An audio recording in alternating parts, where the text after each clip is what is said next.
Assalamu alaikum. Salam. How you doing, man? Yeah, alhamdulillah. Inshallah. Hair growing back from the Umrah, mashallah. Yeah, mashallah.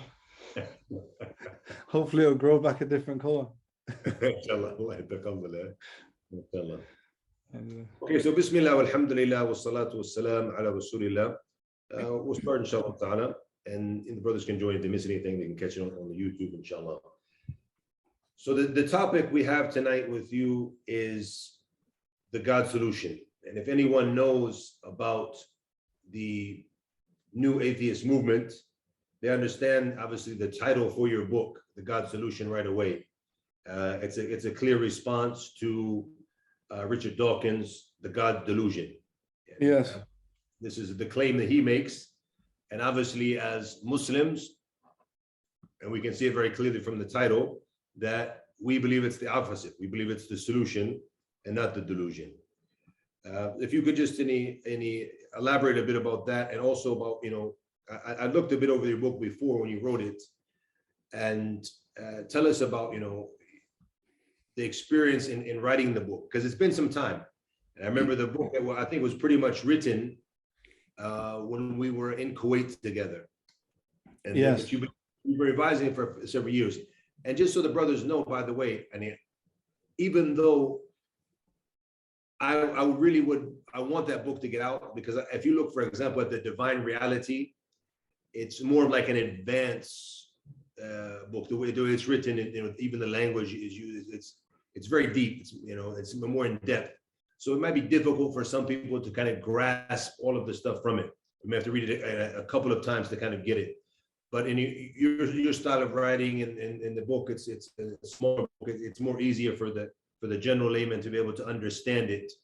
So I was hoping when we sat last time, and I looked through it when we were in Kuwait, you had sent it to me, that it would have been something, it would be out, it would be quick.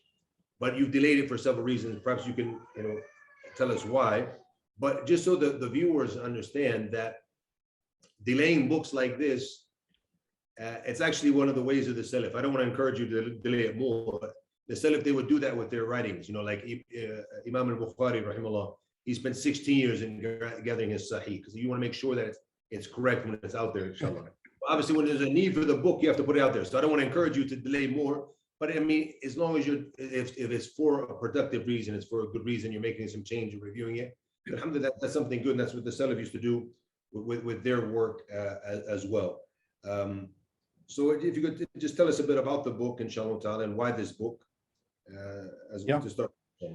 Bismillahir Rahmanir Rahim, alhamdulillahi Rabbil Alameen, wa salatu wa salam Rasulillah. Assalamu alaikum wa rahmatullah. My name is John Fontain. I'm from Manchester, England, and Jazakallah khair, Sheikh. Thanks for the invite for coming on. Yeah, I remember giving you the book a few years ago to have a look through. And the thing is, I mean, I don't know about comparing. I don't think he was comparing me to Imam Bukhari. I hope not, anyway. I'm just giving an example of the late in the book. Yeah, I'm sure his reasons are much more sincere than mine. But subhanallah, partly one of the reasons for the delay is because we have busy lives. We can hear children in the back of both of our audios, mashallah. Yeah. And so that's one of the reasons. Another reason is I'm also working on another book, which I feel is kind of more suited to my particular research, whereas the atheism book is kind of heavily borrowing from other people's research, like Hamza Zotzis' book and others. And the main reason for the delay, I would say, is because I think this topic is something that is still being researched by the Muslims. I wouldn't say it's a brand new topic, but I would say that the times that we're living in and the situations that we're living in is a very unique time in the history of Islam. This is a time when we're having Muslims who are living in non-Muslim majority countries who are kind of trying to understand how should we give dawah to atheists. And every day we're finding new challenges, as Muslims living in the West, and not just living in the West, but also now it's also coming over to the Muslim world as well. And first of all, one of the main reasons why I initially decided to write a book on atheism, the first reason was when I went to Brazil with Sabor Ahmed, Sabor from my era. Yeah. And at that time, I thought that Christianity was kind of like the main kind of challenge to Islam. And then when I spent a lot of time with Sabor, he kind of made me understand and realize that actually atheism itself is the one that is affecting the Muslims around the world. Christianity, in some parts of Africa, there's some Muslims that leave Islam and go to Christianity. In some parts of Indonesia, there's some that go to Christianity. In the West, maybe some Muslims, for the sake of a passport or marriage, maybe they go to Christianity. But on the whole, generally, Muslims currently, in this day and age, on a wide scale, do not go to Christianity. But we do find that atheism is an issue for Muslims, partly because of lack of education of Islam, not just in the West, but also in the Muslim world, and partly because people like Richard Dawkins and Sam Harris and others are actually out there to try to convert Muslims. This is a very kind of straightforward intention that they've admitted. Yeah, Richard Dawkins. Yeah, I remember when he I have the article. He talked about his book when it was translated. He talked about languages he was focusing on, the main languages. I mean, it was translated obviously French and other languages, European languages. But he said the main focus now for the translation of his work was 3 languages, which was Arabic, Farsi, and Urdu. So you can see obviously who the objective is. And he said that the unauthorized version of the book, as soon as the PDF was put online in Arabic, he said there was 13 million downloads. Obviously, we can't really trust his numbers 100%. He might be exaggerating to show how people are moving towards atheism, but nonetheless, I'm sure there was a large amount of numbers. And atheist movement or ideology, it has been for several years growing in the Arabian Peninsula, the yes. head of Islam. And obviously nowadays with the changes that are there, it's growing even more. But something interesting I want to mention in what you said, that because you were focusing more on Christianity. I think when we came up in the Dawah in the beginning, that was the main focus, is how to refute Christianity. But there's 2 different areas here. We're talking about Dawah. You're talking more about the Muslims now, and I think hands down, there's no doubt about that. It's very rare to find a Muslim who is influenced by Christianity or accepts Christianity. And a lot of times, like you mentioned, maybe it's for marriage, maybe for his passport. The stories in Indonesia were obviously because of financial gains. That's why people who are entering into Christianity. There could be some who enter it, we don't deny that, but it's very rare. But the reality of atheism, when you sit with people, especially the youth, and I think a lot of it, and it goes back to the inferiority complex that they have. Their countries are so backwards, and they have they look at the West and the West being advanced, and then they see science, and science has reached this, and here you have these famous scientists that they're pushing in the media, like Sam Harris, like Richard Dawkins, and these are the ones who are saying, hey, it's a delusion and it's something you've been taught for. So they're confused with that. But I think when you really sit with them, you'll find that they're more agnostic than atheist. They don't really have the true atheist, but they're in the middle, doubting wise. But I want to ask, like when you went to Brazil, if you're talking about like giving dawah to non-Muslims, you would assume there that most of what you guys would find would probably be Christianity there. In South America, still to an extent. That's my understanding, but you were there on the ground, so I don't know. Yeah, I mean, of course, if we're speaking about calling to Islam from a non-Muslim perspective, then Christianity still is the biggest, the second biggest religion or religions in the world. The reason I say that, because Islam is the biggest religion in the world. You know, it's the biggest body of people that agree upon the same Aqidah, you know, Yeah. whereas Christianity is different religions, technically, you know, Roman Catholics, the Protestants, etc. And the biggest, you know, Roman Catholics are around 900 million. They don't even reach, you know, a billion. So, you know, Christianity is many religions. So, but altogether, the people that identify as Christians, they're still the biggest body of people outside of Islam. So that's kind of dawah to non-Muslims, right? But of course, Allah tells us to first protect ourselves and our families, right? You know, the priority is to first protect your own deen.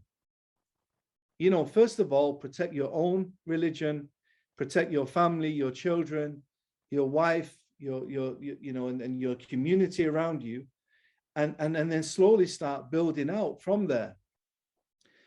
And the issue is the Christian dawah, it doesn't really affect the majority of Muslims. You know, I find it very hard to believe that in this day and age, especially in most places, that someone can leave Tawheed and go towards Trinitarianism.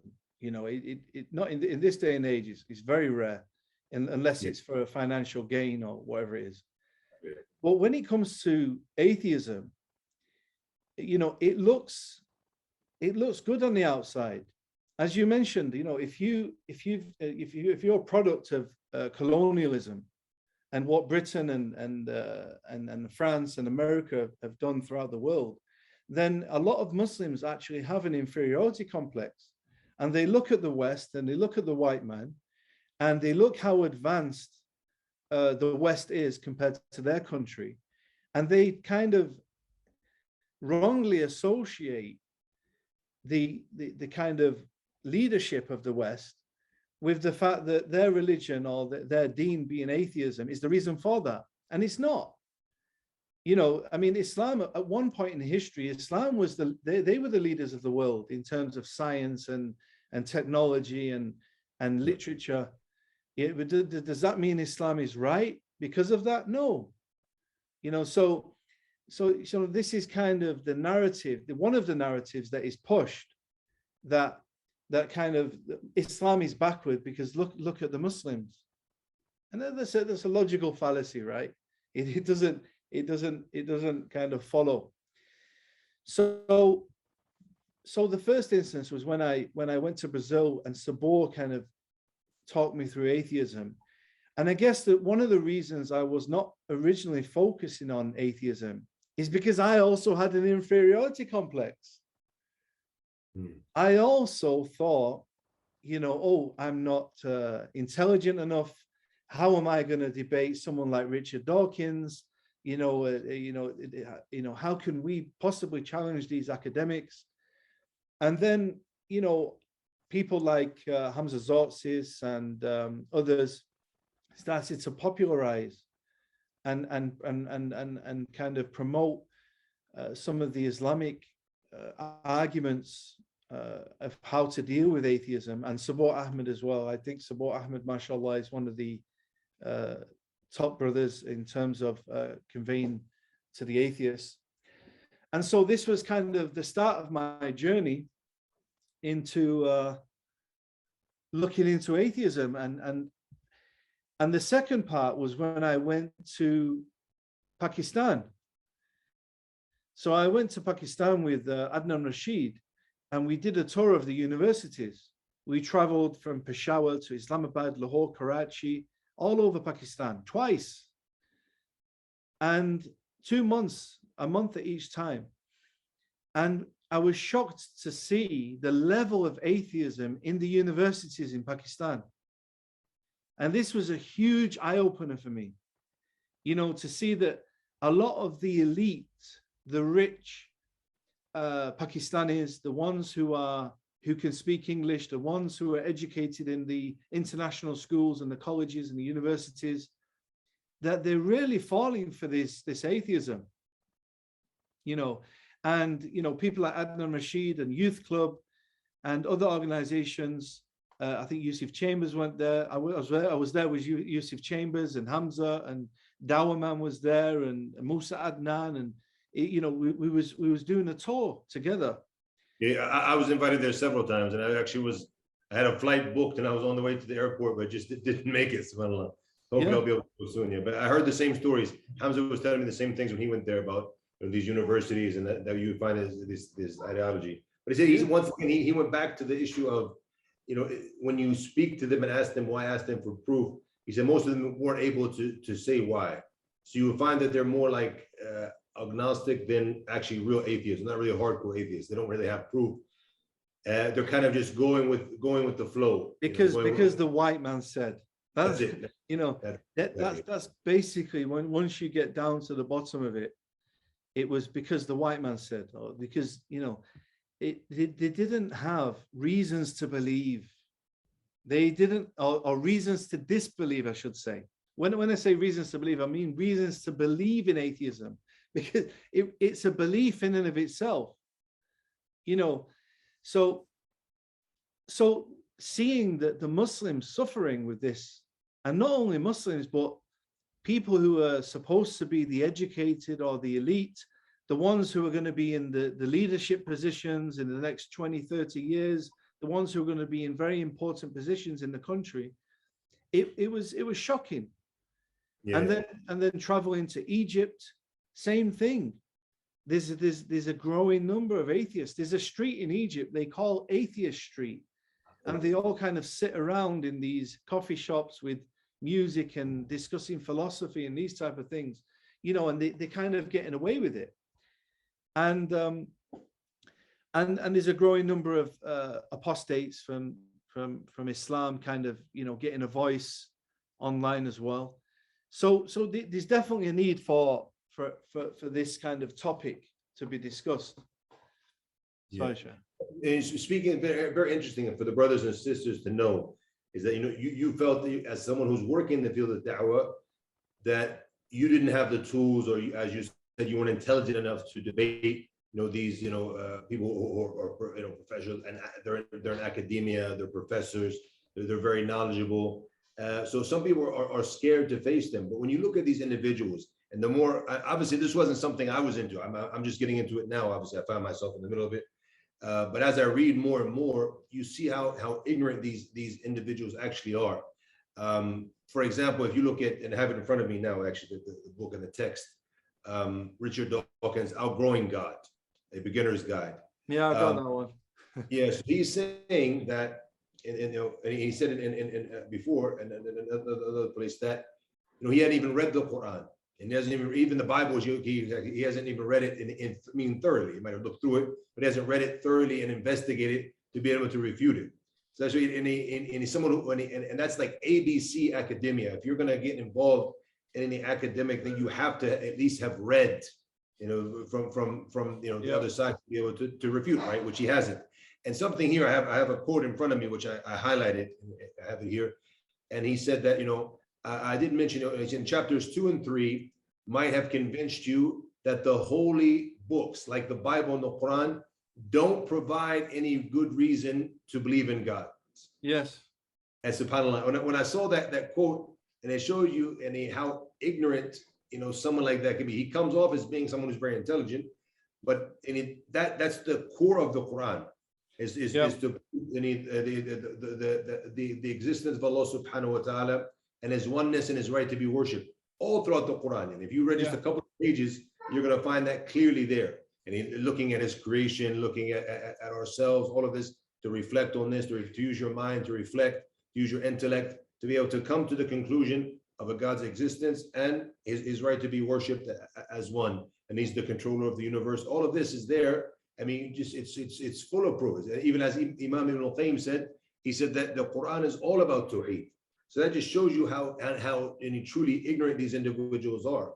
And something you mentioned in the book, I saw in your presentation as well, that these individuals, they go to kind of, like, slandering or mimicking, mocking religions as a way to, to get their point across. Because when it comes to, they try to disprove the existence of Allah, or they try to disprove a particular religion by showing how bad it is.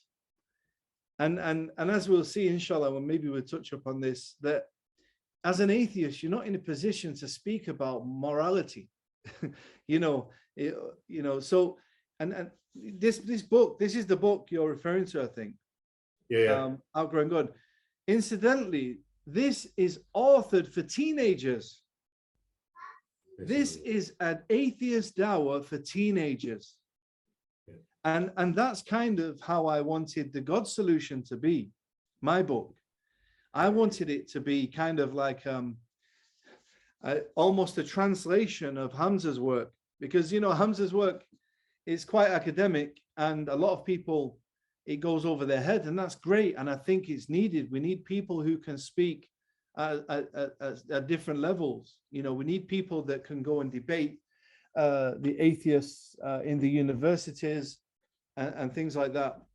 But we also need literature that can be understood by the lay people in a very simple way. So that was the intention of my book, really, just to simplify it, more so for myself than anyone else, more so that I could understand it, and so that I could grasp the topic and be able to challenge some of these atheists and save some of these Muslims who have got doubts, so yeah, that was kind of the.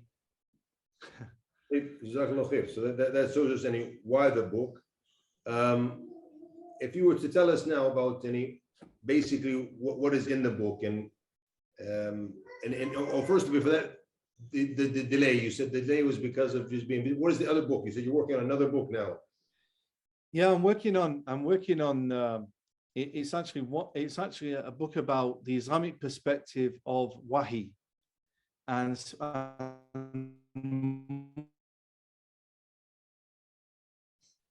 what's the Islamic position of the Bible, meaning the book which the Jews and Christians use today, and does that differ, from the literature that the Muslims claim to believe in? The Torah is the one in Injil, which Allah speaks about, and Allah mentions that it's been altered, changed, etc., and if you like, reinvented and rewritten.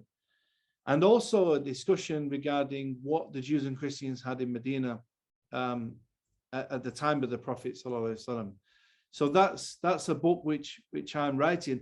And I also think that this book is also important for atheists, because I think understanding the Islamic perspective of revelation is very important, because you see,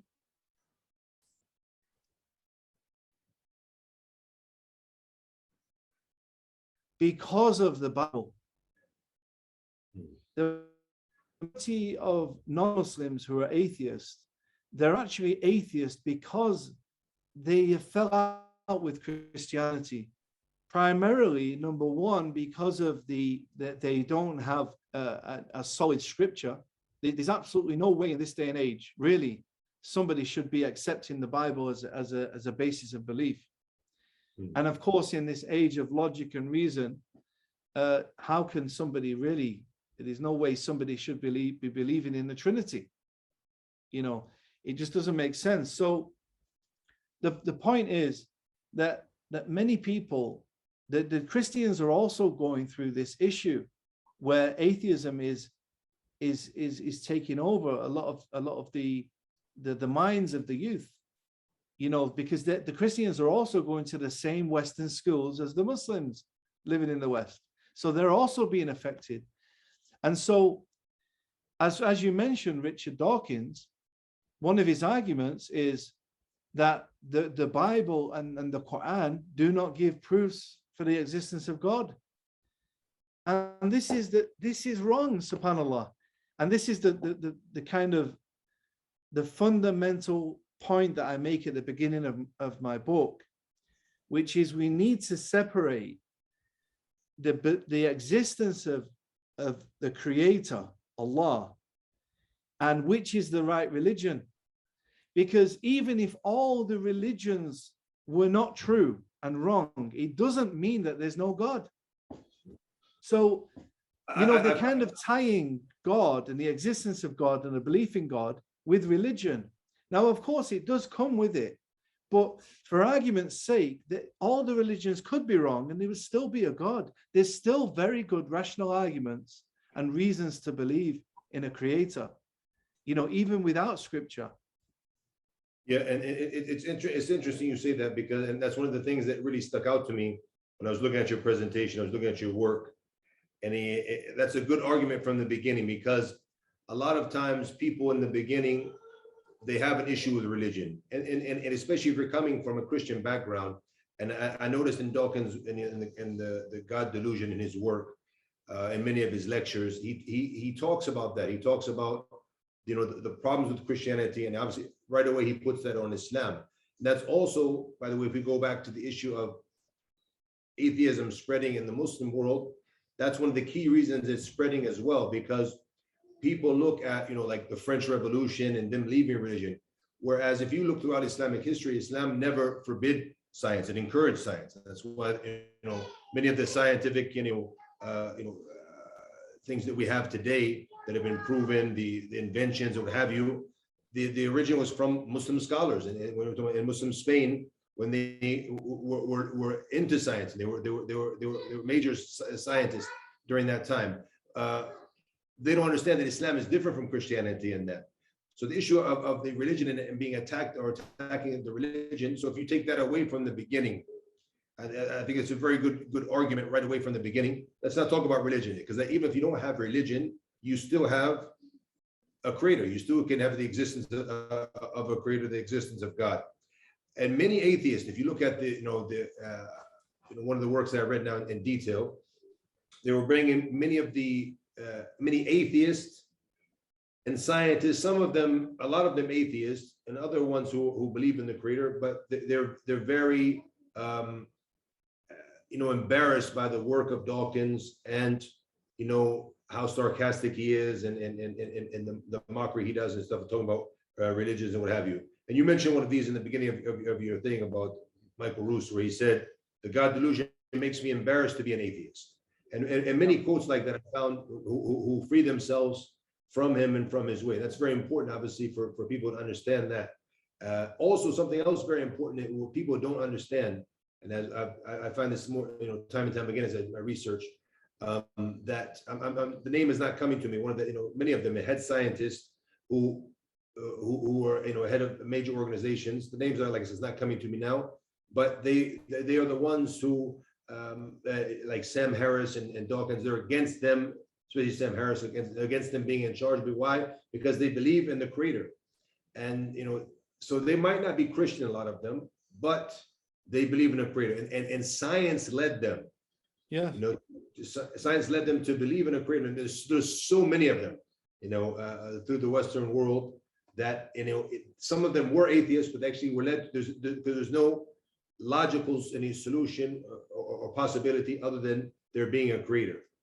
But obviously this is not something that's put in the mainstream with science nowadays. Exactly. You see someone like Richard Dawkins, he is I don't want to compare him to any of the Muslims, but he's giving dawah to atheism by any way possible. He doesn't care if his arguments are weak. He doesn't care if they're illogical. In a TV show he did in the 90s, I have a clip of it, actually. I've saved it, and I've quoted it in the book. He reveals his intentions. He says, look, he acknowledges that you could believe in evolution and God. Interesting. He says, but most people don't know that. So all we have to do is promote evolution and they'll stop believing. Subhanallah, what type of evil being is this? You know, I mean, regardless of whether you believe in God or not, religion does provide a good structure for human beings. Even Christianity, even though Christianity, they have now fell into shirk, a lot of their morality, a lot of their kind of teachings are still kind of echoing from the previous revelations of Musa and Isa. You know, the family values, things like that, the structure within society. This is a positive thing. Under atheism, they don't have any guidance for these things. They have to borrow from religion. That's what secularism is. You know, it borrows from religion, and Christianity also had to use secularism because it didn't have a Sharia. But the point is that subhanAllah, he uses any arguments possible. His aim is merely simply just to get you to stop believing in God and stop following a particular religion, you know, and it's nasty, it's terrible. And so, you know, we have to challenge them. So, as I said, one of the techniques, the first thing I mentioned in the book is we have to separate these two arguments. You know, we'll deal with Islam later. You know, we can speak about Islam being the correct religion, but regarding the existence of Allah, it's not dependent on a religion. You know, deists believe in Allah, but they don't have a religion. You know, so, and this is what the original atheists were. The original, you know, originally atheists were people who were not theistic. They were atheistic. They had kind of left theistic religion like Christianity or Islam, and they just became believers in God only. That was the original term, atheism, and now it's kind of evolved to mean people who don't believe in a God, you know. And as you said, you use these terms interchangeably. Really, people who are agnostic, people who don't think about whether there's a God or not. They don't really care, or they've not thought about it. And then people who actually believe, they have reasons to disbelieve. And this is where, you know, we need to challenge these people and kind of show them, you know, back to the original point which you mentioned, that simply by disproving the Bible, you can't presume that the Quran is the same as the Bible. And that's one of their main arguments. And so that's why, back to my other book, I do believe that this is a really important topic, even for the atheists, to show them that the Quran is not like the Bible. And Muslims don't believe in the Bible. You know, we believe in revelations, Kalamullah, you know, books that were revealed from Allah to the prophets. And currently, Jews and Christians don't believe in them things. There's not a Christian on the planet today that believes in an Injil. They don't believe in a Kitabullah given from Allah to Isa. These Christians do not exist anymore. But if you could explain that a bit, I know what your outlook on that, but if you could explain a bit for the brothers and sisters, because they probably got confused now, because they don't know where you're coming from. And that just briefly, obviously, maybe we have another month where we're talking about Christianity. That would be a good topic. But if you just give a brief summary to what you're saying, because I think now some people might not understand that. So especially because I know a lot of your audience are actually Arab speakers. Yeah. So in the Arabic language, of course, a lot of the Muslims, they translate Bible as Injil, you know, or they translate the New Testament as Injil, and it's not. You know, the Injil is a Kitabullah. It's a book that was revealed from Allah, given to Isa alayhi salam.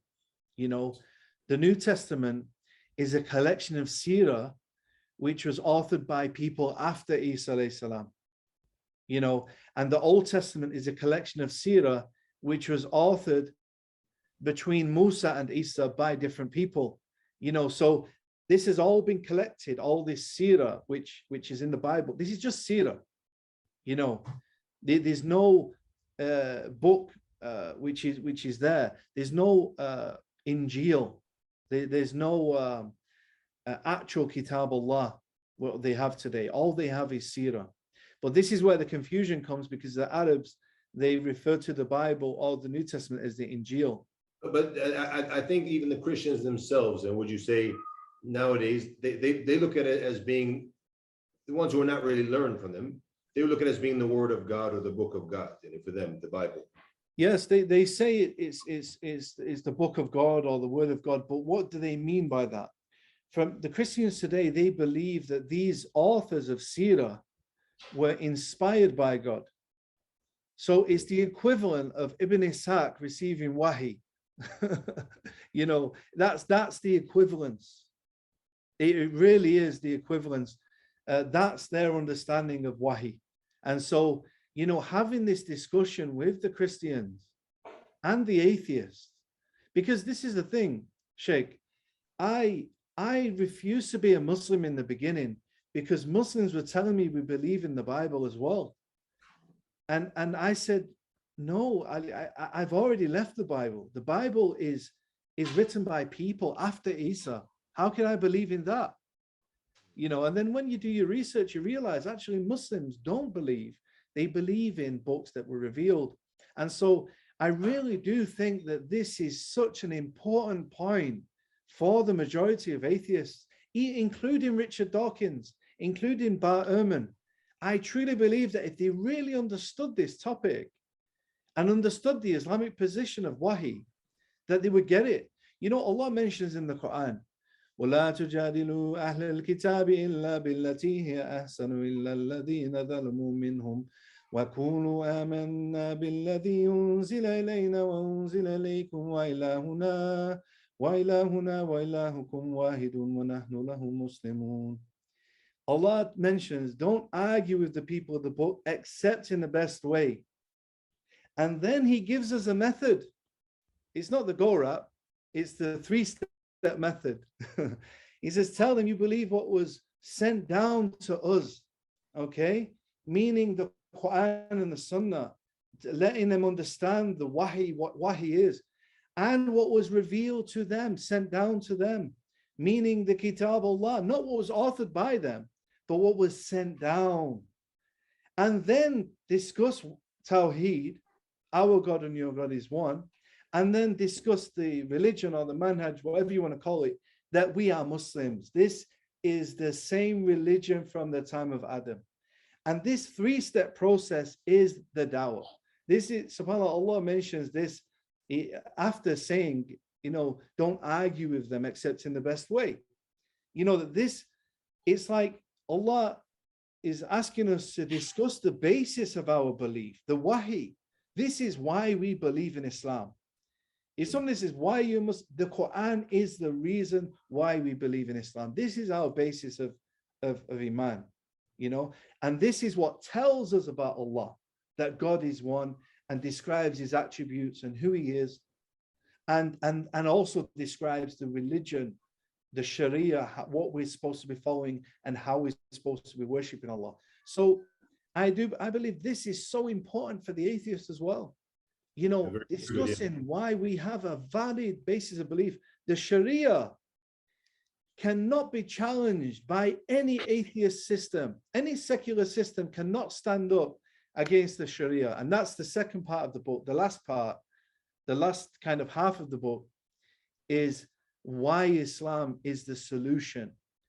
You know, putting up every other kind of deen or secular religion or system against Islam, they cannot challenge it. And so just the Sharia on its own finishes their kind of different deens. But back to the initial conversation, which is the existence of Allah. That's what we kind of need, because a lot of the time the atheists, they will try to say, well, you know, Islam is terrorism, or, you know, treating women badly, these type of things. It doesn't matter, does it? Even if all these things are true, it doesn't disprove Islam, and it doesn't prove Islam. You know, the point, and it doesn't disprove the existence of Allah. So we need to separate them two. I don't know what you think about that, Sheikh. No, that's very interesting. When I was looking at your work and before, and obviously discussing it now. I think that's a very powerful argument. I mentioned that earlier, because if you're discussing it with atheists, they're going to try to attack those type of things in order to prove their point. The issue of women, the issue of what's, like you said, what's happening around the Muslim world, issue of terrorism, all of these things. So they'll come up with these type of things in order to disprove the religion, thus disproving the existence of Allah subhanahu wa ta'ala. So with this, you kind of, as you nip it in the bud, where you say, "Khalas, we're not going to discuss religion. We're just going to start with God's existence, and then we move on later to God's existence." And I remember something, very brilliant with that, because this technique is used by, people of different religions or different ideologies, different theologies all the time. So there was two sheikhs who were debating in Sudan. You can find it on YouTube, it's in Arabic. So one of them, he was, following a different type of tariqah. The other one was, Ahl Sunnah, and, he was one of the ones who benefited from the works of Ibn Taymiyyah. So what did the one who's from this tariqah, it was a famous Sufi guy, he was trying to prove from the works of Ibn Taymiyyah that what this sheikh was on was discorrect, was incorrect. So he said, he brought, Sheikh al-Islam Ibn Taymiyyah's work on Christianity, which is Al-Jawab al-Sahih, and he refuting Christianity. So he took the kalam of Ibn Taymiyyah regarding he would take what the Christians say, or what was in the Injil, or what is in their belief. He would take the quote and then refute it. So he read from the quote of the Christians, not from Ibn Taymiyyah. Look what he did. He read from the quote of the Christians, and then he came and he put the book up, and he said, "Look, this is Ibn Taymiyyah." He said, "This is your sheikh. Look what he's saying." He put the book up in front of the people, saying, "This is what you said." So if you don't have good knowledge, understand this couldn't be what Ibn Taymiyyah is saying. It has to be what the Christians saying. But the sheikh didn't even go there. What did he say? He said, "We're not here to discuss the aqidah of Ibn Taymiyyah," what he says. He said, "We're here to discuss your aqidah. This is why we agreed to come together. And what you say, and your tariqah, and your books, your scholars, they say this," and he started opening up their books. So yeah. he قلب السحر على الساحر, as they would say, the magic was on the magician, and it came back to him, right? So the same thing now with the argument you're using like that, because they want to disprove God's existence through what they see problems in Christianity, what they see problems in Islam. So right away you cut that off, and I think it's very powerful. I really like that. Mashallah. Yeah, and the other thing is, and this is why I do believe one of the we'll come to that in a moment, but the point is that a lot of these things they're discussing are moral objections to Islam, and atheism really is not in a position to speak about morality, because it's all arbitrary. They have no kind of Sharia. They have no yardstick for their morality. For instance, a couple of hundred years ago, slavery was permissible in the Western world, right? And now it's not permissible. Well, who decides that? It's like the morality changes with the times, as we see this recently with this. Is it Idris from one of the football clubs? We talked about that earlier. Yeah. He's refusing to wear a football shirt because of the LGBTQ promotion. But 100 years ago, it'll be the opposite. It would be like if somebody brought that to the table, they wouldn't be taken seriously. So it's like even that today. I mean, if you look at that, something very interesting with that, and I know the Western mind doesn't want to accept that, but as an African, the brother, if you live in an African country, and you've done a lot of work in Africa, you've spent a lot of time in Africa. LGBTQ, ZP, I don't know how many things they've added now, but all of these, this is not acceptable in Africa, anywhere in Africa, more or less. Absolutely not. The president of Senegal tweeted. People can be beaten, they can be killed, and that's happened. You've seen stories. It's not acceptable. So here, once again, what the mentality is different. What is right, what is wrong now? So you can say that we go back to the white man again. The white man's mind is the correct one. So we said this is correct. That means it's correct. But all around the other world, in Asia, most Asian countries, anyways, also in almost all African countries, something's not acceptable. So you have different customs, different outlooks on what is right and what is wrong right there. An example, I recently just came back from Saudi, and you drive in, and in England, we kind of stay within the lines of the motorway, right? If you want to go into the other lane, you indicate and you go in. Yeah. But the Saudi way is you drive with the line down the middle of your car. And some people drive in the lane, so it's kind of like, scattered. And as an Englishman, you're like, well, this isn't how the right way to drive. According to who? According to Saudis, if you all drive like that, it's actually quite safe, because everyone kind of knows what's going on. Unless you've got an Englishman who's coming and trying to change the system, then you're going to get accidents. So the point is that it's all about perspective. Who's claiming that these things are morally right and wrong? Women's rights, anything, terrorism, whatever it may be. As an atheist, you could literally keep asking them, why is it wrong? Why is it wrong? Why is it wrong? And they cannot answer this question. If they're having a struggle. Sam Harris tried to write a book about that, but he didn't do a good job. And they still struggle to find the answer. They can't find it. The best answer they come up with is, the consensus. That it's what the majority of people agree with, but they don't mean the majority of people. They mean the majority of white people. they mean the majority of English people, or the majority, and it's not even the majority of them. It's the minority that are in charge of lawmaking, etc., who kind of make up these arbitrary laws. And you can give another example just to make that clear.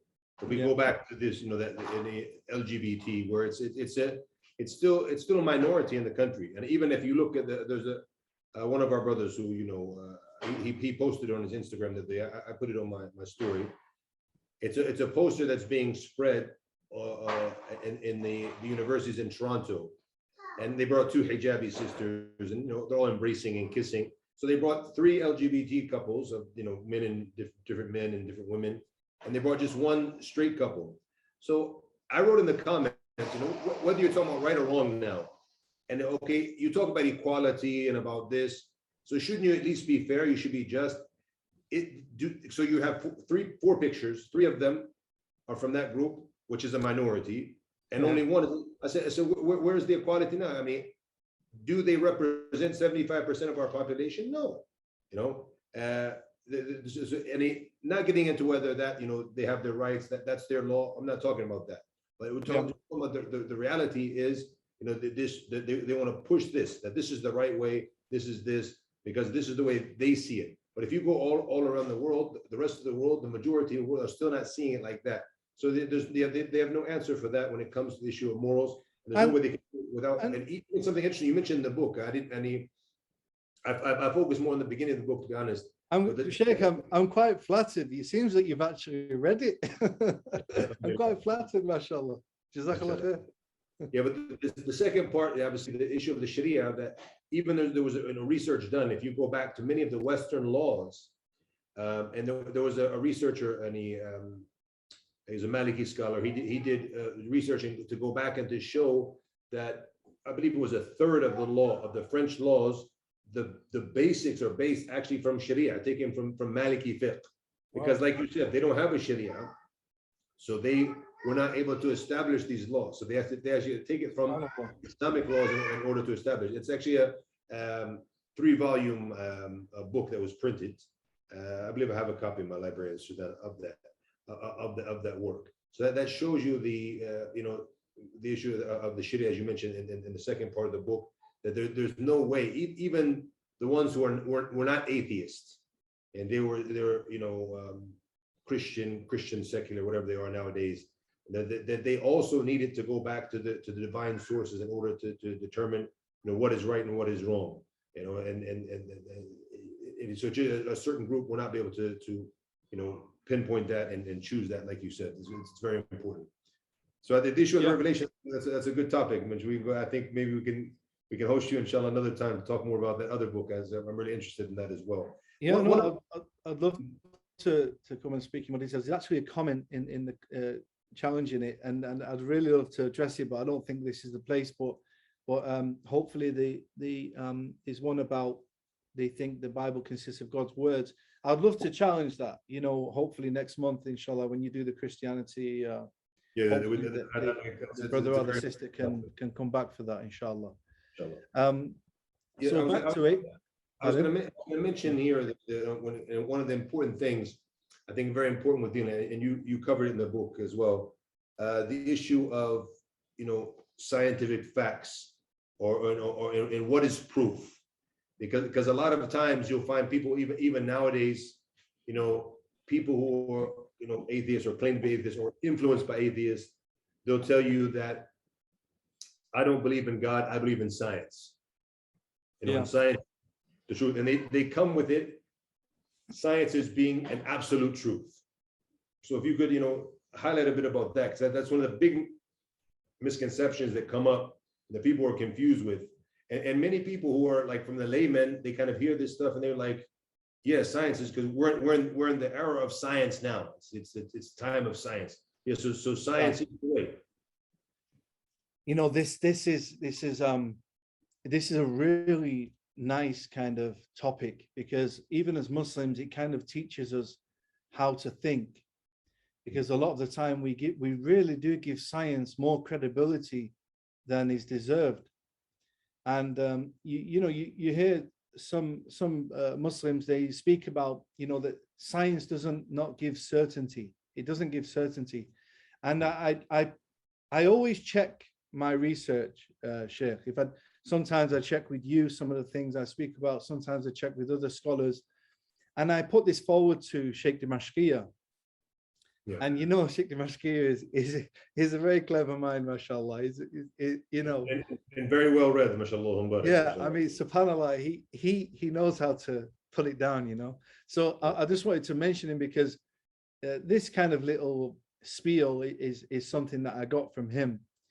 And so when I said to Sheikh Dimashqi, I was trying to explain these concepts that are kind of popular amongst the du'ats at the moment about science not having certainty, etc. And he said, yes, it does have certainty. It does have certainty.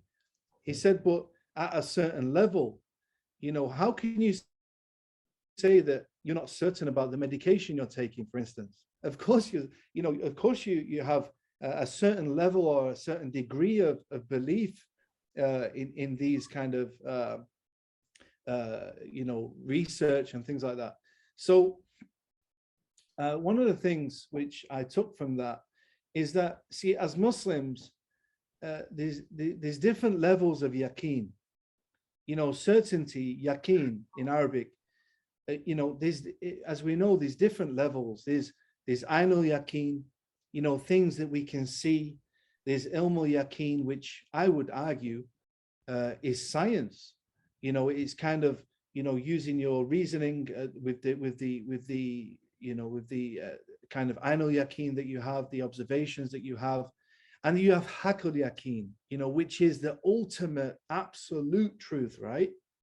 So we as a Muslim, we must understand that there's different levels of certainty. We are certain. As Muslims, we do like science. We do use science, and we are followers of science in the sense of leading scientific theories. But what we're saying as Muslims, we have to do science within the realm of Islam. We have to do science where the first premise is that Allah exists and Islam is true. As scientists, if we don't have the belief in Allah and we're not following Islam, then our theories are obviously can be wrong. Because this is why you've got the same observations which some scientists are witnessing, regarding different species and different evolutionary observations, and a theist, a Muslim or a Christian, would interpret that data in a different way to somebody who doesn't believe in a creator. That's why, under a scientific kind of worldview, where they, for instance, Allah is not even taken into consideration, then of course there has to be some type of evolution that has happened. Because how did we come here? How did we get here? But if you are doing science within the Islamic realm, where you take into consideration that there's a creator who can create and do whatever he likes, then you would never conclude that humans evolved. Why? Because Hakal Yaqeen, the Wahi, the Quran, this is back to the first argument of discussing our basis of belief and the concept of Wahi. Hakal Yaqeen is absolutely true. So when science, Ilm al-Yaqeen, is disagreeing with Hakal Yaqeen, we go with the Wahi over science any day of the week. And we go with the Wahi over even our own eyesight, Ain al-Yaqeen. We go with the Wahi over that as well. Either the Wahi, we have misunderstood something that Allah has said, or we have seen the observation is wrong. Because there's no way, the Wahi, which is from Allah, and natural phenomena would contradict, right? Because it's from the same source, it's from Allah. So this is kind of the mistake that Muslims are making, where they're doing science in an atheistic realm. They're not even, and you would not come up with these theories. If you shouldn't come up with certain theories if you are aware and well versed in Wahi, in the Quran and the Sunnah. Very good. And when it comes to this, I mean, obviously, if you go back to the philosophy of science, you go this, scientists themselves, and other than Richard Dawkins, who wants to come across that these are scientific theories are actually scientific facts, or as a theory, it can change from time to time. So it's not 100% yaqeen. But I mean, most people, most laymen, or most people who haven't read and haven't researched, they don't realize this, and I think that's what it's very confusing to many people. And it's a very easy way for atheists, to kind of confuse people and to give them shak and doubt in their faith because of this. It's just what science proves, and science leads to certainty. Where it doesn't, it's a theory, yeah. And building on theories, and then in a couple of years they reach another theory. And there's several examples for that. Yeah. And you mentioned some of them here, obviously. So some of this kind of some of these doubts come because they're conflating observations with science.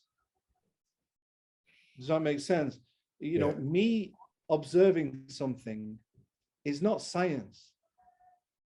Science uses observations to come up with theories about the world and about the universe. But this is a thing, because throughout this day and age, we've had lots of observations, new observations, and we've learned things through these observations that just gets attributed to science. So science gets all the credit. Yeah. Do you know what I'm saying? So, the theories themselves can change because there can be new observations to refute the old theories.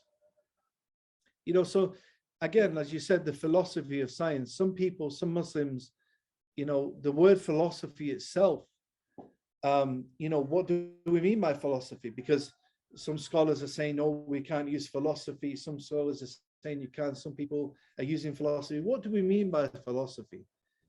Of course, from the scholars that are saying we can't use philosophy, they're talking about using philosophy over the revelation, and using philosophy in the wrong way. What we're talking about when we're talking about philosophy of science, all we're talking about is how science works. In simple terms, We're talking about how does science actually work?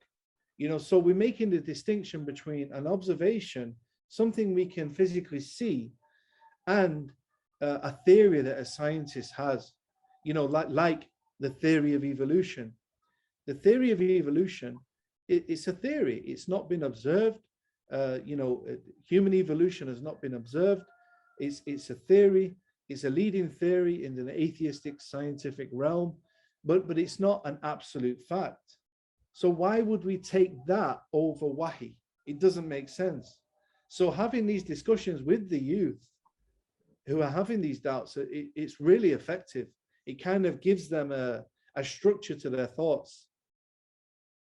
Yeah, that's important, because like, for example, the example you gave with evolution, and that is taught in the schools now, and it's come across that this is fact, and I've debated people before. They're like, look, this is not even something discussable. Evolution is fact. They're not coming. Or even the people who are specialized, who are true scientists, they'll say, no, it's like you said, it's a theory. It's not a fact. But they'll come and say, no, this is a proven fact, the issue of evolution. Which actually, even when you look at the proofs in different species, and even the ones they found that have some form of evolution, obviously it's very rare, and it's not that much, obviously. So even that they haven't been able to prove. So it's important. But that's the thing. If you don't understand scientific, like for instance, you're a sheikh, right? You know Islamic terminology.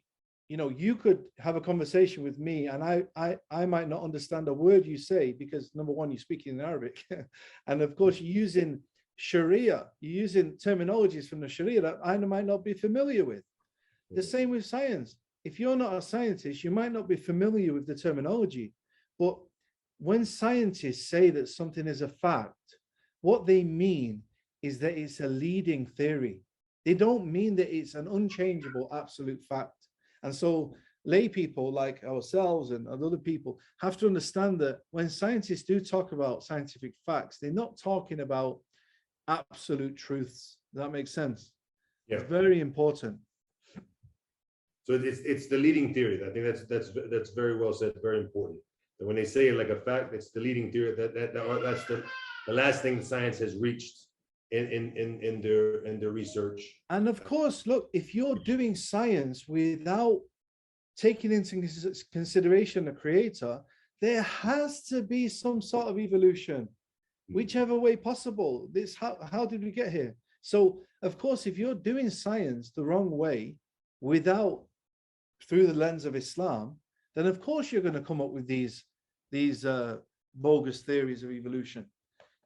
But even evolution itself, some people have challenged the theories themselves from a scientific perspective. I don't think we even have to go there. I think it's good. I think some brothers who have done it successfully, like Sabot Ahmed and others. Yeah. But realistically, the bottom line is it's a theory. So if it disagrees with wahi, then we always go with wahi. That's how simple it is. Very simple, But of course, if you want to take it a step further, some people are going and challenging these theories themselves, and these many different theories of evolution. Which one do you want to go with? So, but we don't even need to go there. The bottom line is, it's just a theory. Exactly.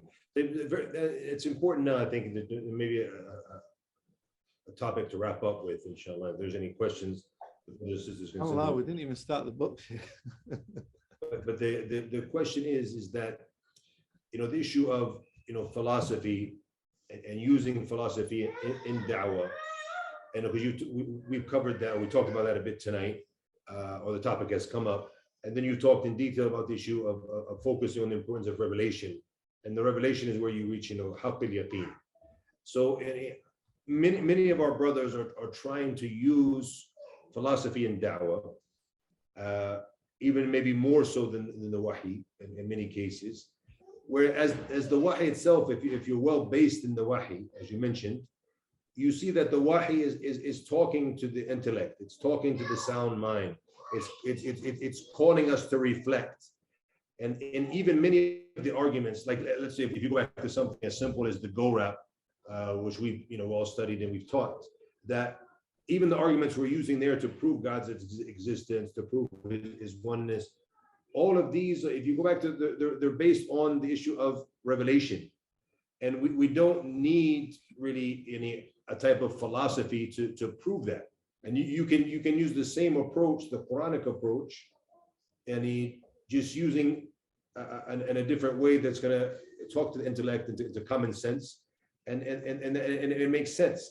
And if you look at the Prophet alayhi salatu wasalam, you look at the Sahaba, their da'wah would start with the Quran, it would start with the Wahi. They would read the Quran. Obviously, having the Arabic and the power of the Arabic, then it would have much more of an impact. But it still has an impact today, and it could still have the impact. I still believe myself that we have not, even in the day we live in, with all of the great scholarly works, and I'm looking in front of me, even though obviously here in Doha, it's not my main base, but I have, just a couple of dolabs of books sitting in front of me. I'm looking at them as I speak with you. There's the works of our scholars, mashallah, may Allah bless them. But I still believe, with all of the great work that's been done, that we still haven't uncovered the Quran when it comes how to give da'wah to the Quran. And I think it's like, the deep sea that we still haven't discovered. We're still discovering, like, and the fishes that are in the deep sea, like, wow, we didn't know that existed. We're discovering new fish, new creatures, new this, that. There's a world we don't even know in the sea. And even what you mentioned, I think was brilliant, mashallah, the 3 steps you mentioned. I never thought about that before. It's something I'm going to add, inshallah. I'm going to benefit from you with that to my work as well. There's so many examples like that in the Quran that we don't use. I mean, that's a broader thing. But going back, to using the philosophy in da'wah, do we really need it or not? Yeah, I mean, again, it comes back to, what do you mean by philosophy? If you're talking about basic human reasoning, which kind of is the same, it was the same at the time of Adam, and it's the same today, basic understandings. And this is what the Quran appeals to, the basic rational mind. And this is why the Quran is timeless, right? Because humans don't change that much. Yeah, technology changes, but the human mind doesn't change that much. The ayah in the Quran, when you reflect upon them, they're as effective now as they were at the time of the Prophet sallallahu alaihi wasallam. Otherwise, we are now the biggest religion in the world, okay? And we've never met the Prophet, peace be upon him. We've never seen a miracle, but apart from the Quran, right? And this is the point, that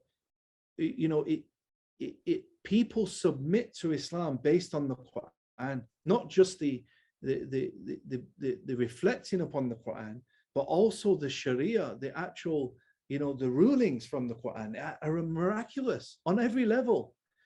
And I totally agree, Sheikh. I mean, I think, let me give you another example, Sheikh. If I was, for instance, giving dawah, and all the time I was quoting, one of the Shia scholars, right? But what he was saying was correct. What would you advise me? And why would you advise me? Obviously, if you're quoting someone of deviance, that's dangerous. So even what they're saying is correct, you leave it, because of what could be, if someone is guided to guidance, and they can go straight through that individual, correct or not? Yeah. So that was something you wouldn't take. You could benefit from that thing without obviously going back and relaying from that person, because it can be confusing for people. Exactly. Exactly. That's the point I was getting at, which is, there's a difference between, maybe if I'm sitting with you as Sheikh, or a Sheikh, he's sitting with his students in Medina or wherever he is in the world, and he's quoting a certain scholar from the past about a certain topic, that's different to, someone like me who's giving dawah to the lay people, quoting a particular scholar or a particular philosopher or whoever it may be, and then people kind of take that as a reference point. Does that make sense? Like, for instance, if I'm always reading books about philosophers about Einstein and Dawkins and whoever, and so if I automatically my speech would start to quote some of these individuals, so then if I'm giving dawah to an everyday Muslim, or that becomes a frame of reference for them. So they might start now reading them particular books. They might say, oh, they're in the bookshop or they're in the airport and they find a book by Dawkins. I'll just give it a read because John was speaking about it. Whether I'm speaking about it in a good way or a bad way, it doesn't matter. It's become a point of reference for that person, Yeah. So as you said, if it's a good point and it's correct, I advise you first check it out, run it past a scholar, run it past a student of knowledge, and then present it without quoting the person.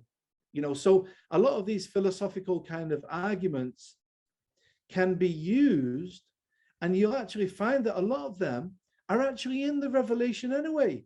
Exactly. We don't need to source and use these non-Muslims or misguided people in our dawah. We have enough in the Quran. What is enough for the early generations is enough for us. I'm not saying, okay, we can't benefit from certain things. I'm just saying you will definitely feel the benefit if your dawah is grounded in the Quran. And I don't know if you've been through my rational reasons to believe in the presentation. I think you're giving a lecture on this next week, and I'd advise, check it out, because all the rational reasons that I bring, I ground them with ayah from the Quran. Yeah. If you go, it's all there, Usman. We have it in the Revelation. I think a lot of times we don't realize how actually powerful it is. Yeah. Many of these things come in. Even the issue of it doesn't talk a lot about that with atheists. No, because it talks about the fiqh, it talks about using logic. So that's also speaking to atheists as well, to those who have fallen into shirk and don't have yaqeen. Something interesting you mentioned about what you said now about quoting certain philosophers. I recall, hearing some of the du'at, and he's saying that we're going to use the Ibn Sina approach to prove, and not talking about Einstein or other, as you mentioned, Einstein and Dawkins as an example. I'm talking about earlier ones who are considered by many to be Muslim scholars or philosophers, where said that the Ibn Sina approach to proving God's existence. And here, this individual, even if he had a good approach to prove that, you could use that approach, but is it proper to be quoting him? Why? Because when you go back, you look at many of the great scholars of Islam have considered him to be a kafir, to be a disbeliever, yes, because of the things that he believed in. That's a topic for another time. I perhaps I'll make a video about that soon. I have it jotted down on my to-do list so people will understand that. But nonetheless, any quoting individual like this, so we're not talking about individual. Is there a difference? He's someone who is upon haqq, not upon haqq. There's this iman and kufr here with this individual. It's not someone you want to be quoting. I think even Ghazali did takfir on him, right? Yeah. That's it. SubhanAllah. And then, something very interesting. I was just reading earlier about is it permissible to read from the books of the philosophers, to read in philosophy in itself, because many of the du'ats try to focus on this because they think it's going to be powerful in them giving da'wah. And the scholars have mentioned that if you're not someone who's who's very strong in his own foundation, yes, that it's not permissible for you to read in their books. It becomes haram upon you. And if you go back to the books, I was even reading the scholars from the four madhabs. So it's the vast majority of the scholars say it's actually haram to read these books unless you're someone who is specialized. And most of our brothers, they don't have strong enough foundation to read in these books. And I'll give you an amazing example of that. I just read the quote just literally a couple of hours ago. Imam Ibn al-Arabi, the great Maliki scholar, not Ibn Arabi. That was the,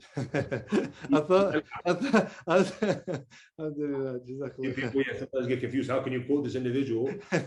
He's another controversial one. No, so Ibn al-Arabi. He's the great Maliki Imam, the great Maliki scholar, rahimahullah. So he said Shaykhuna al-Ghazali, our Shaykh al-Ghazali, he said, he swallowed the philosophers. But he said, and he said he thought he was going to be able to vomit them out, to get them out of his system, but he wasn't able to do so. That some of the remains of being affected by them and reading their works and this, even though he refuted much of their stuff, he was still influenced himself. And the scholar said, if that's Imam al-Ghazali, someone who reached what he reached, and the strong intellect and knowledge of Islam, if he was so influenced by it, what about me and you? Therefore, it's not something, it's not a field that's easy to get into, subhanAllah. And I might say something that might ruffle a few feathers.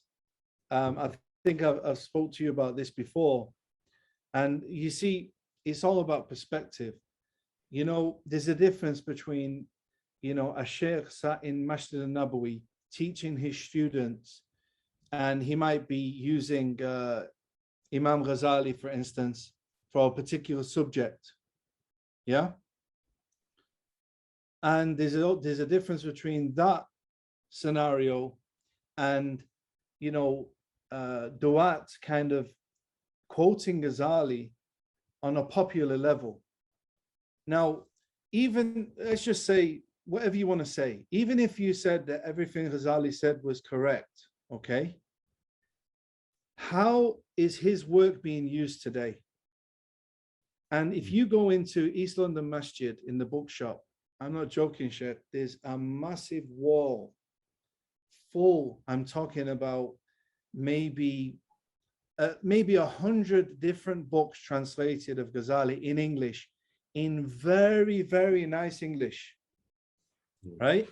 And these books, they may be fine, but who are the people behind them? What are the intentions behind the people who are using Ghazali's work? Now, if we come back to dawah and lectures, if I'm a da'i and I'm quoting Ghazali, for instance, and what he's saying might be correct, okay? But the point is that that becomes a frame of reference for that basic Muslim. And is that the best frame of reference for him? Is that who we should kind of be pointing this new Muslim towards, towards seeking knowledge? Or could he get, misguided on certain topics? Does that make sense? I don't want to go. I'm just putting it out there. Yeah, we talked about that in detail. I think that's something that needs to be reflected on. To be honest with you, I still haven't reached a solid conclusion in that regards, because what you're saying is very true. And it's a very good and interesting point. I never thought about, because me, obviously, coming up in the scholars, atmosphere in their circles, in their halaqat, learning from them directly, and going back to the books of scholars, where obviously they would have no problem in quoting someone like Imam al-Ghazali, obviously, because of the many benefits that he has.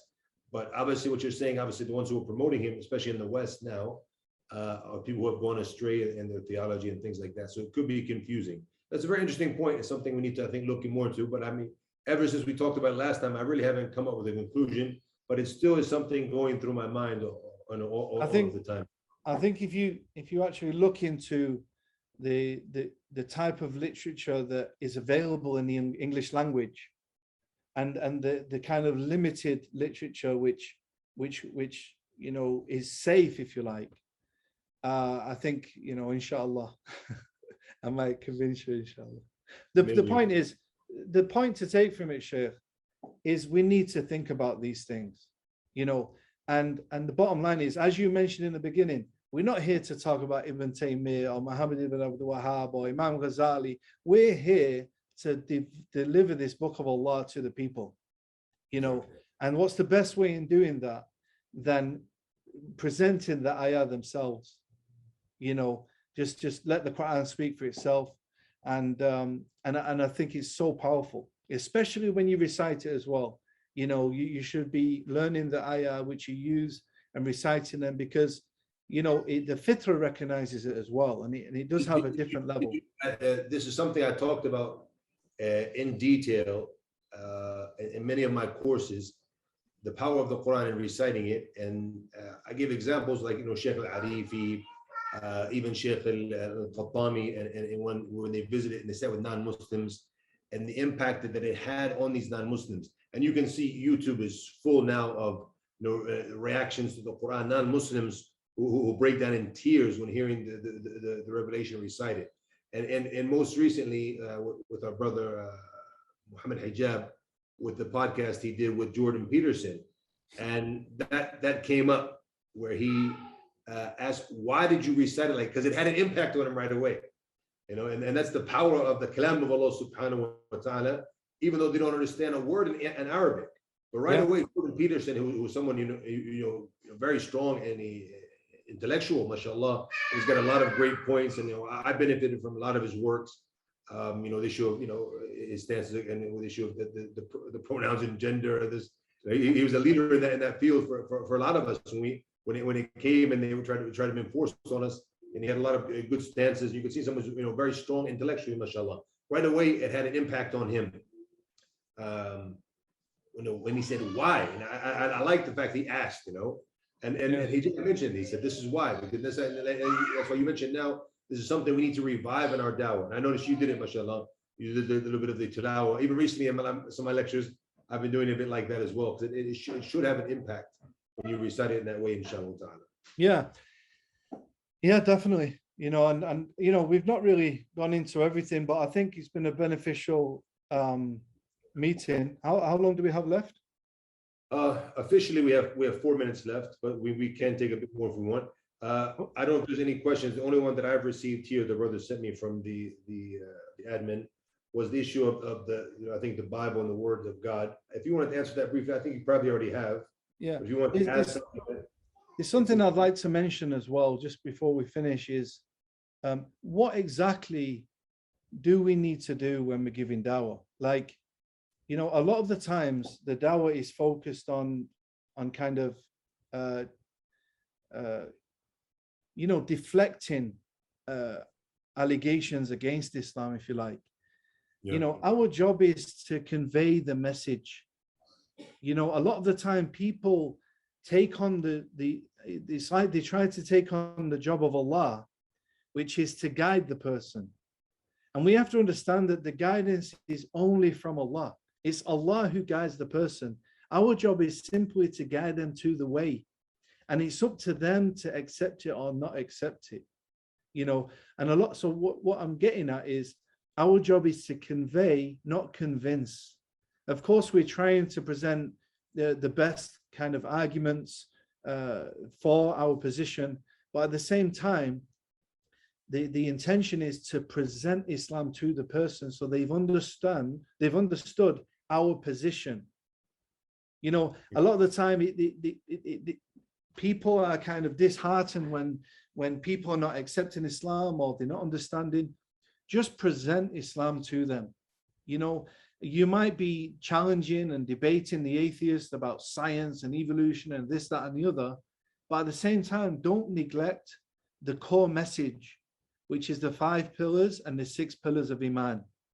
Explaining who Allah is, the pillars of Iman, the belief in the books, the angels, the books, the prophets, Judgment Day, the belief in the Qadr. Having a good grounding in these basic topics is the core of your dawah, and presenting this to them. Because someone like Jordan Peterson, I still don't believe that he's received the message of Islam. It was a great conversation by Muhammad Hijab, mashallah, great, but we need to really discuss the true beliefs so that he can receive the message and he can make the decision himself. Yeah, very true. Yeah. So just before we finish, I would like to just address that one point. And the brother or the sister mentioned, to the best of the knowledge, they believe that the Bible consists of God's words, the prophet's words, and human words. The Bible claims to consist of God's words, the prophet's words, and human words. That's what the Bible claims. But we have a lot of evidence to point towards the Bible not containing these words. Of course, there are things within the Bible that agree with Islam, but the reality is we don't know the source of them. Just because something agrees with Islam, it doesn't mean that it's wahi. It doesn't mean that it's from the Torah or the Injil. For instance, the Bible speaks about Musa parting the sea. It speaks about Isa doing miracles. It doesn't mean that these things were actually mentioned in the Torah. These are historical events.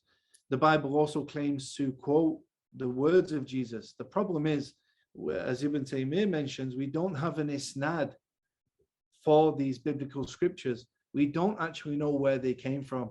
We don't know the source of them. So we've got a problem there by connecting it back to a prophet, and therefore a problem in claiming that it is wahi from a literal perspective. Of course, from a perspective of there's truth within it, yes, there's many things in the Bible that correlate to the Quran and the Sunnah. So if you want, if something agrees with the Quran and the Sunnah, then it's true, you know, but it doesn't necessarily mean that it's revelation. So I hope that kind of summarizes. I think it's clear that, you know, obviously we believe as Muslims that, and in the revelation that Allah has revealed to you know, the non-Muslim, has revealed to the Christians before the Injil. However, you know, what we have in front of us today, that's not it. So that's basically, yeah, a summary of what you're saying. It's like, you know, if you have a hadith with no chain of narration whatsoever, but the text agrees with Islam, you know, you would not describe that as kalam, as either, you know, the words of the Prophet sallallahu alaihi wasallam, or you would not describe it as wahi. You know, the best you could say it agrees with Islam. Why? Because it agrees with the Quran and the Sunnah. But you wouldn't describe it in the way where you give it credibility. Does that make sense? Because you don't know the source of it. It could very well have been, you know, kind of like you know, kind of like a folk story that has been passed down, and it may have some truth, etc. But it's just you treat it in a totally different way than the Quran, you know, and this is the problem. They kind of put in the Bible on par with the Quran, when in reality it's kind of on par. It's not even on par with Ibn Ishaq, to be honest. It's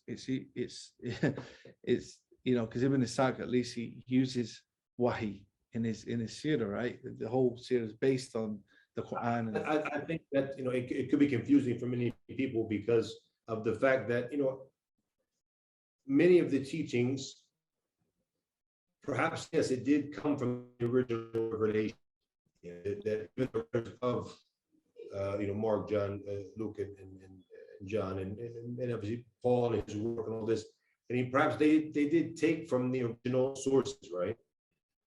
Some of them, anyways. And where was it? How much was it? Some of it has been, you know, passed down without actually being preserved and written down. You know, been passed down, you know, for about 300 years later. So obviously, it's clearly it's been distorted. But many of the teachings, it is possible that many of them could have obviously an origin. I think that might be confusing to the people to say that this is, you know, because I look at the people as that this is the word of God, but there's distortion in it. Yeah, I mean, do you have an example? Just as I'm just wondering if you have a kind of example of a. Any of the teachings, even like as you mentioned earlier, I think, you know, many of the morals that are taken from Christianity, you know, even if you look like in the Irish society now in Ireland, in the Irish Constitution, many things that go back to, they're taking from this, they're just good things, and just, you know, be encouraged to do good things, be a good person, things like that. This, you can say that it's going to be there from the original source. Perhaps we can discuss it more in detail. A lot of the teachings of Christianity itself is not even derived from the Bible itself. You know, I'll give you an example. Like, you know, in the Bible, it says God is one, right? It's now. Do you believe in that verse? Do you believe that verse is true? We know it's true because, once again, it's in accordance with the Quran. So it's something interesting now for your research is that many of the things that if you're saying like this, it's going to go back to the same ruling, like when it comes to the Israeliyat, the narrations of the Israeliyat, when it comes in the Hadith. So that what's in accordance with the Sharia. Let me just challenge you on that a moment. So, you see, it says God is one, but if you have kind of an usul tafsir perspective on this, the first question you should ask is who's writing it and what's his intention? Because if a Trinitarian is writing that God is one, if the author is a Trinitarian, so the priest back in Ireland, if he wrote, I'm a Christian and I also believe in one God, you would not accept that his one God is Tawheed, because his understanding of one God is three. So the problem in Usul Tafsir, you have a problem when you don't know who the author is. So even something that is as clear as God is one, it might mean three. And that's a big problem, Sheikh, because so that's why I believe that if we're quoting and using the Bible, it should be a Judeo-Christian interpretation, because Muslims are, instead of doing tafsir of the Bible, they're reading into the Bible with their own akida. Does that make sense? Sure. And they're reading into the text rather than taking it out, the meaning out. And the problem with the Bible, because we don't know who authored it. It really is anonymous from front to back. We don't know who these authors were. And we know that there were Jewish sects who were also pagans. There were Christian, Trinitarianism existed before Christianity, and it's like, we really don't know the source of it. And even a verse that looks so Tawheedi, it's still, subhanAllah, questionable, because the Christian will say that doesn't mean one, it means three. And how can you challenge them? Because, and the Christians are so well read on our religion now, is they will point out usul tafsir to you, and they'll say, how can you know the interpretation of it? Because on your principles, you don't know who authored it. That's very interesting. I think it's a good point to stop, and perhaps, inshallah, we'll have you back next month. Inshallah, it'd be a pleasure, Sheikh. Very interesting topic that many people haven't heard, and that's one of the benefits is, to learn something new, and not just always to revise the things that we studied before. So hopefully, inshallah, we can go into that in detail next month, inshallah ta'ala. And until then, Allah knows best. Allahu alam, wa sallallahu wa sallam wa baraka ala Muhammad. Jazakumullah khairan. This is a gift for you, our brother Jutiar, Sheikh Abu Muhammad, mashallah, he makes these for our guests, mashallah.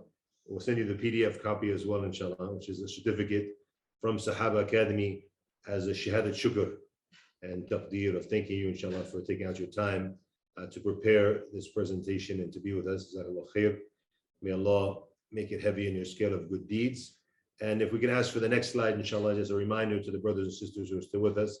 These are the first two lectures that we've had, responding to the atheistic narrative. Our brother Sheikh Kamal Ahmed, that was yesterday, and today with our brother John Fontain, The God Solution.